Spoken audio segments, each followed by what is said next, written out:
let's talk about a puzzle I see all the time. Why do so many incredibly smart businesses collect tons of great data and then just not use it? It's not about being bad at business, and it's definitely not about the tools. It's about our own brains, the weird wiring that makes sticking with the status quo feel safer than acting on the facts. Let's get into it.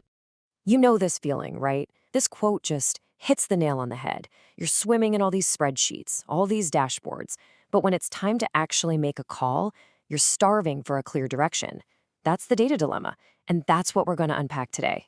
So first up, let's just hold up a mirror. We're going to look at a few common scenarios, and I want you to see if any of these feel a little familiar. I call them recognition rituals.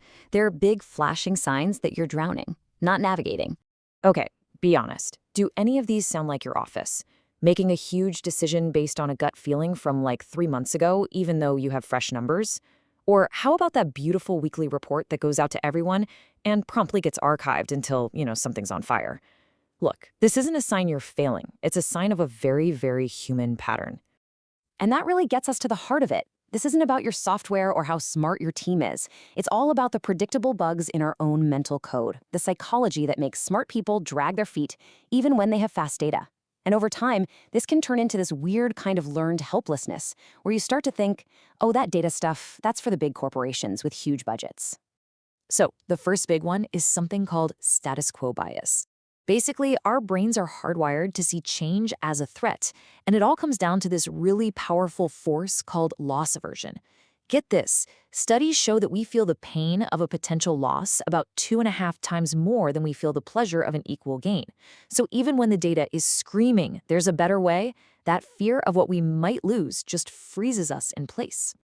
In this comparison, just lays it all out, doesn't it? In business, our default is, oh, I don't know, that feels risky, and we just stick with what we know. In a Formula One race, the engineer sees data that the tires are failing, and the call is instant, pit, now. Why? Because they can't afford to prefer the status quo. The alternative is a catastrophic failure at 200 miles an hour. Okay, next up, decision fatigue. If you run a business, you know you're making hundreds of little choices every single day. Your brain power just gets drained. So when it's time to make a big, strategic, data-driven decision, it doesn't feel like better work. It just feels like more work. And what happens? You default to the path of least resistance, whatever you did last time. And then there's the sunk cost fallacy. This one is all about emotion. It's that deep attachment we have to things we've already invested in, that expensive software you bought, or that process you spent 6 months building.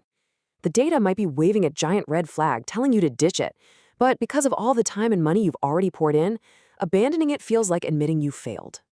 Just think about it like this. Your business might be saying, well, we paid 30 grand for this CRM, so we have to make it work.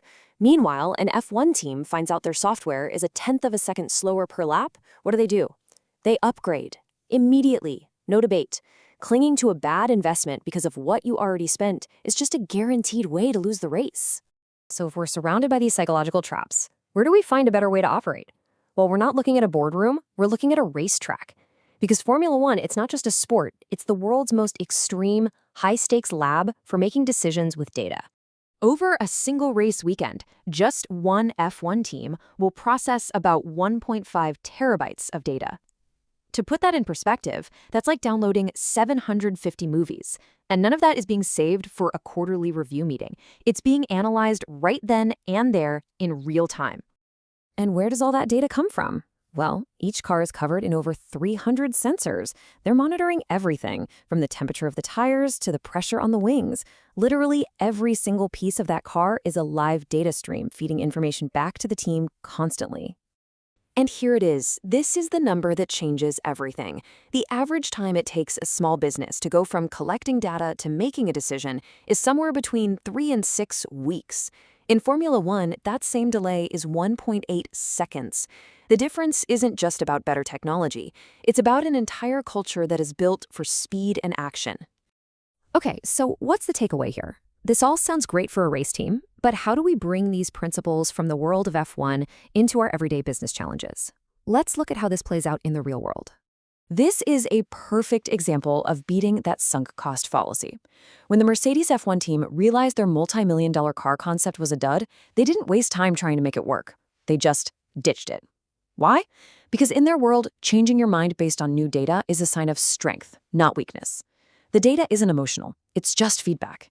And as you can see with the manufacturer here, when you listen to that feedback, the results speak for themselves. And what about decision fatigue? Well, the fastest decisions are the ones you make in advance. That championship-winning call from Red Bull, it wasn't made up on the spot. It was the result of running thousands of simulations beforehand.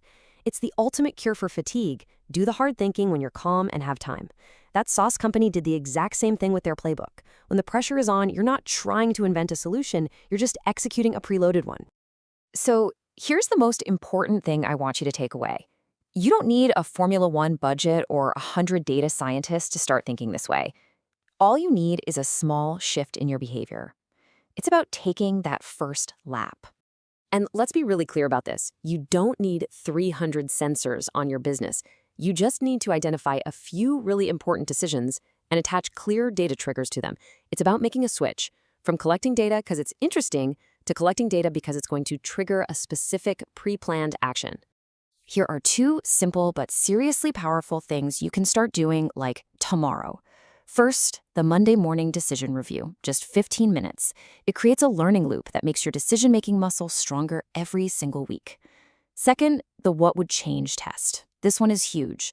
Before you even look at the numbers, you decide if the data shows X, we will do Y. It forces you to commit, just like that pit wall strategist, and it immediately cuts through all the noise. So, let me just leave you with this last thought. The problem is almost never that you don't have enough data. Most businesses are sitting on piles of it. The real question is about your speed. Are you moving fast enough to even realize how much the delay is costing you? All that opportunity you're leaving on the table every single day?